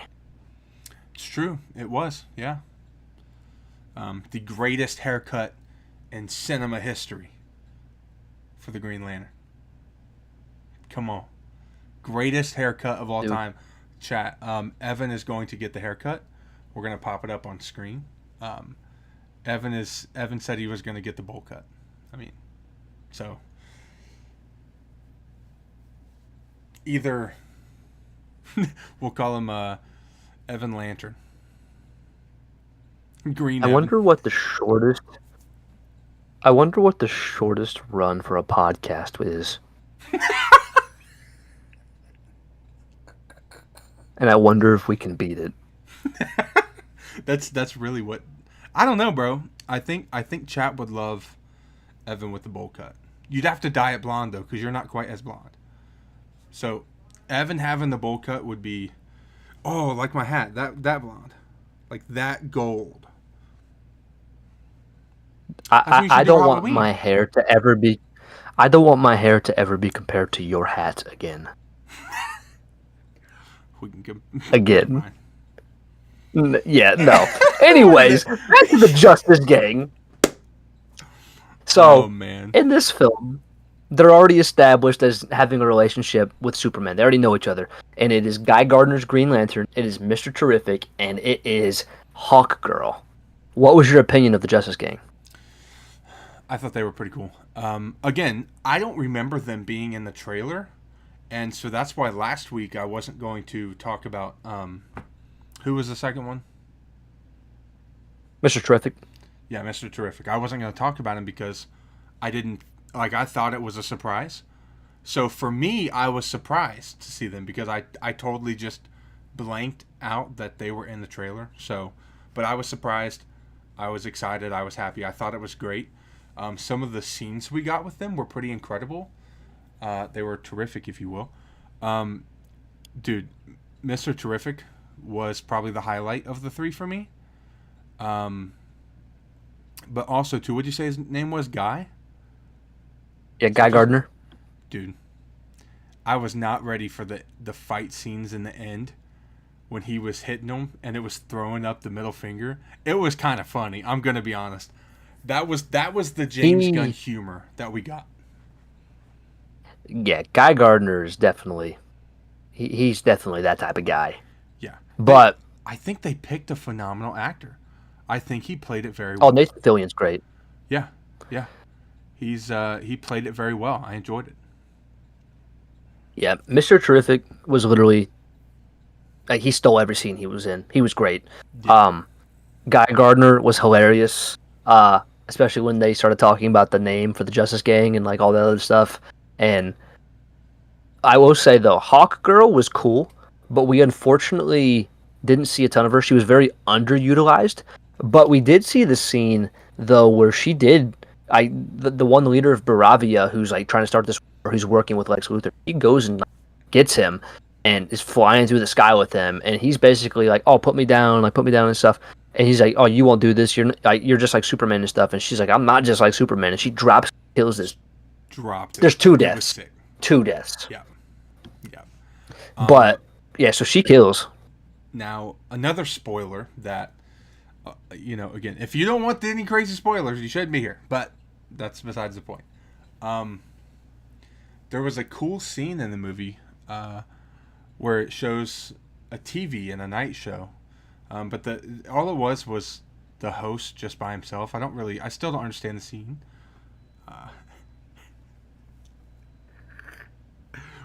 you know, come on, chat. Is Champ there? That answer will be Champ. that question will be answered this Sunday night. Ba, ba, da, Yeah. ba. So John Cena was in the film. Um, I thought it was great. Everybody in the theater went crazy. I looked over at Evan, said, "I don't get it. I don't see anything." Um, Insert meme here. But yeah, it was cool. He was one of three cameos. There was John Cena as Peacemaker. There was Christopher Reeve's son, who was a reporter very briefly in the film. And then the very end, when we get the teaser for the next DCU film, which is Supergirl. Supergirl was in this film for a scene. Yep. Um, yeah, it was pretty cool. I have not seen Peacemaker. I've heard the show is Nope. very good.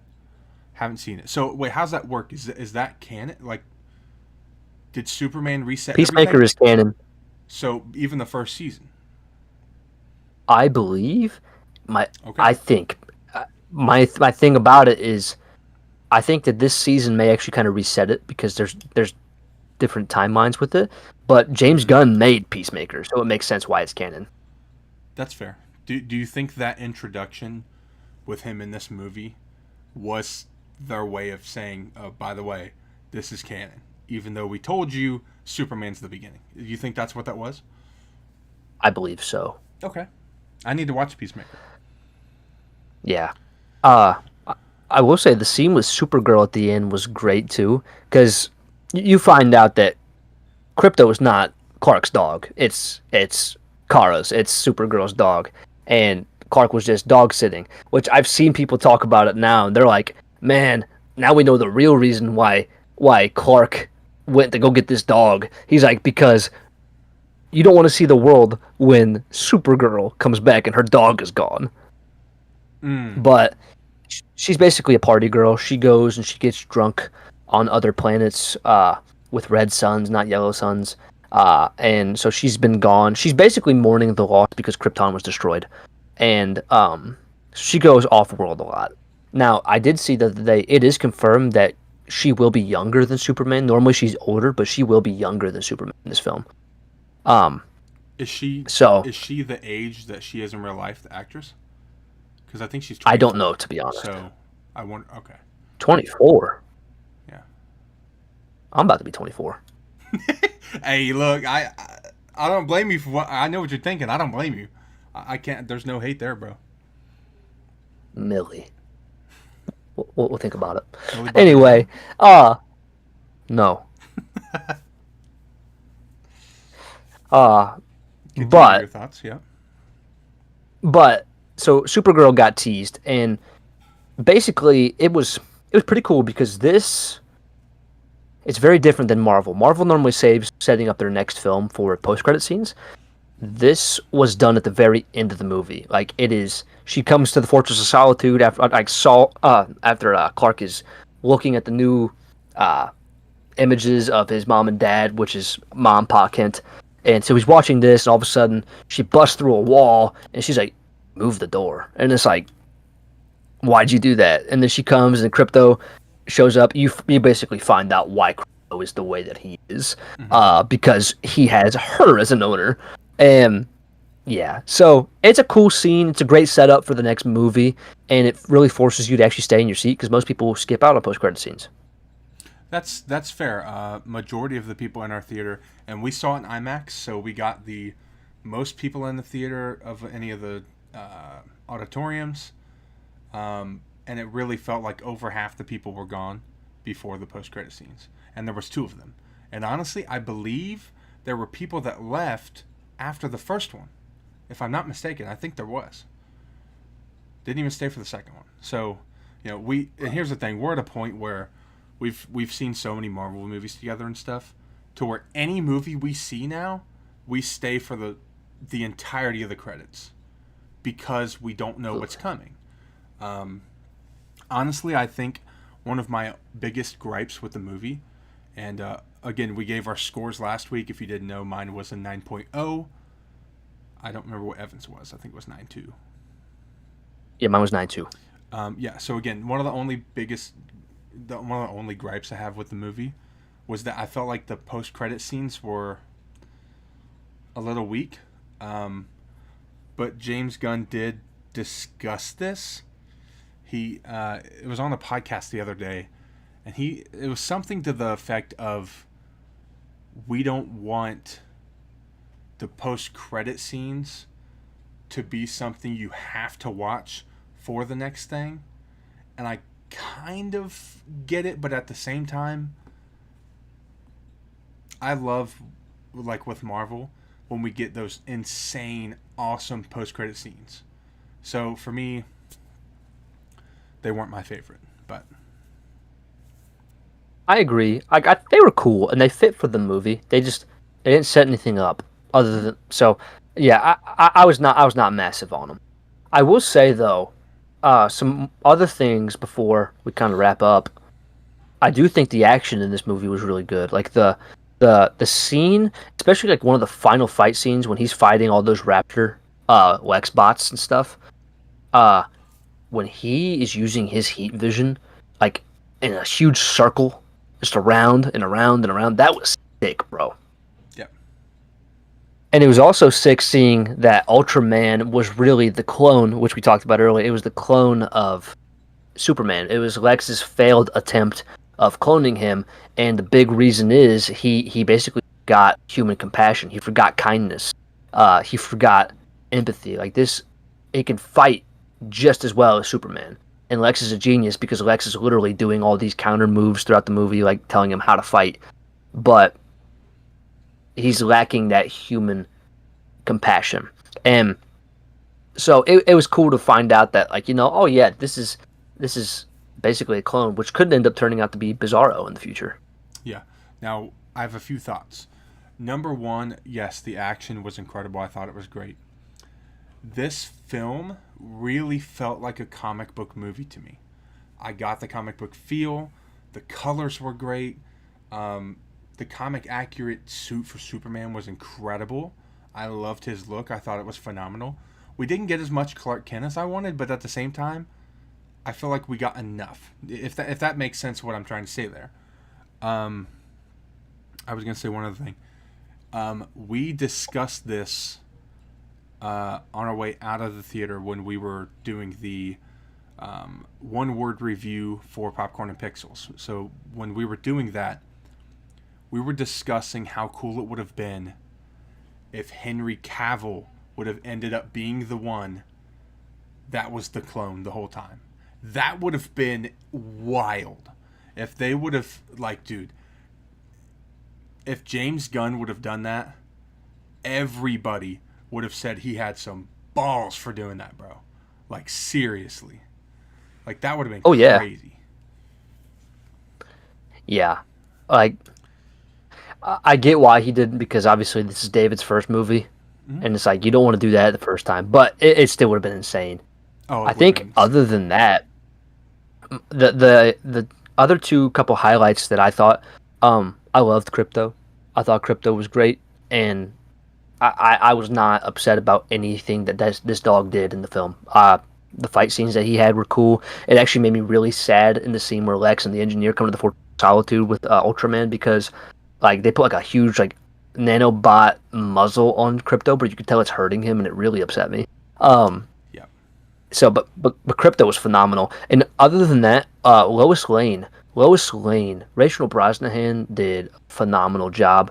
I love that they already have an established romance between Clark and her, and you can just tell their chemistry at work. They're playing like, oh yeah, we don't like. Listen, you need to do better. But like outside of that, it's like, oh yeah, they really like each other, and it's cool. Also, And I love that they did a throwback to the scene from Christopher Reeve's Superman with him and Lois getting interviewed. That was awesome. That was yeah. awesome.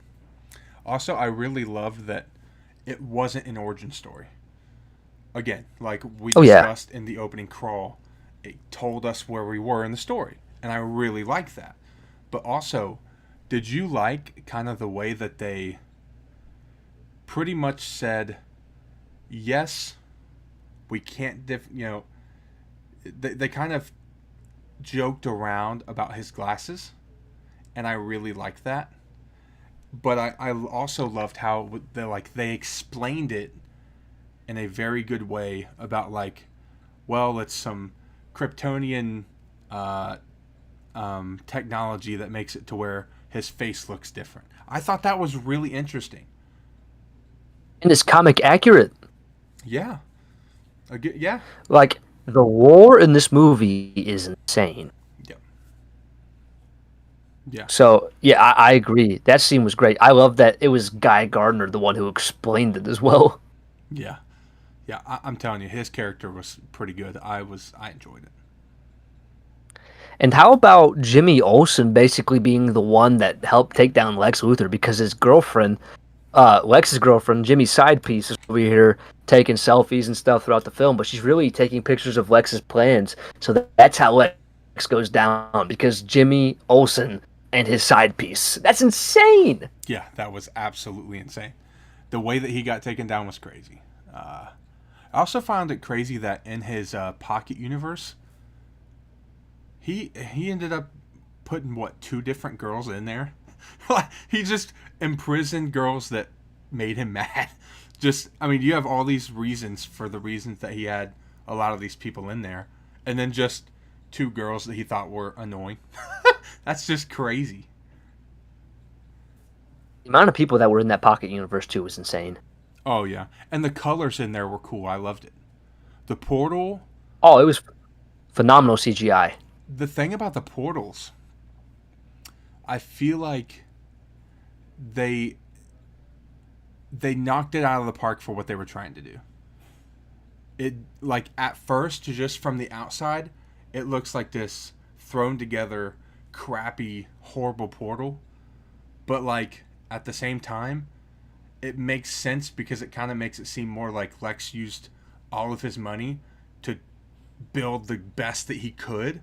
And so it wasn't just this crazy out of world thing. You know what I mean?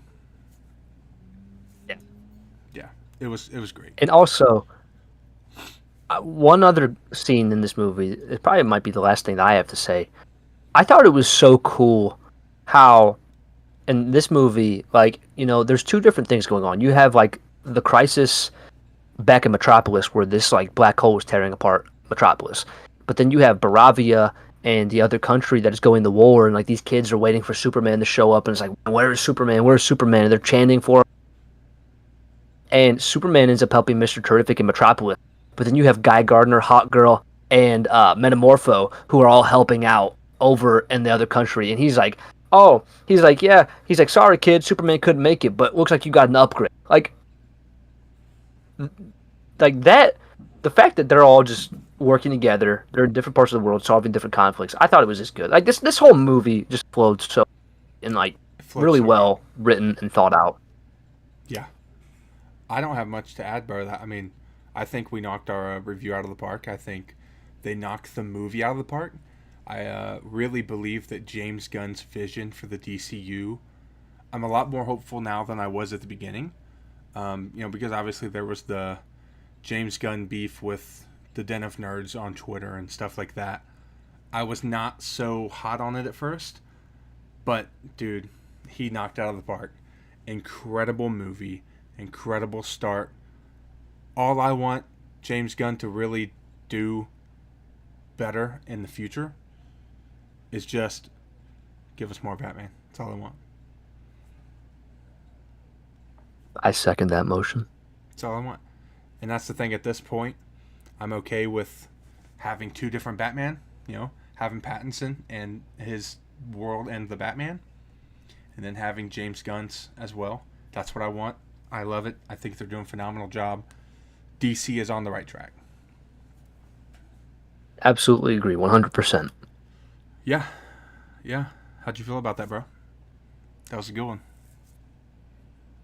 I enjoyed it. I thought we did pretty good. We allotted enough time.